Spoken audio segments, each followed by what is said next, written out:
discover some advanced methods you can employ to rectify the issue of being unable to send friend requests on Roblox. Firstly, check the current status of Roblox's friend request functionality by visiting the Roblox status page at status.roblox.com. If there are any ongoing issues, sending friend requests may be temporarily unavailable. Next, review your Roblox account settings for any restrictions that might be inadvertently preventing you from sending friend requests, such as privacy settings. In rare instances, your account might be temporarily blocked from sending friend requests due to suspicious activity, which could be resolved by waiting 24 to 48 hours before attempting again. Ensure stable network connectivity, as an unstable internet connection can sometimes lead to errors.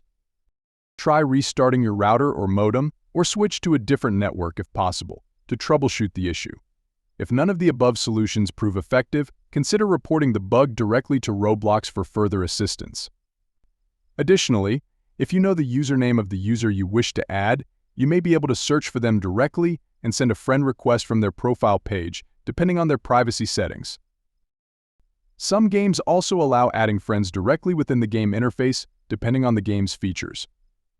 It's important to note that using third-party tools or exploits to bypass Roblox's friend request system is not recommended, as it can violate Roblox's terms of service and potentially lead to account bans. By following these steps, you can hopefully resolve the issue and resume sending friend requests on Roblox. Remember, persistent issues can be reported to Roblox to assist them in identifying and addressing the underlying cause,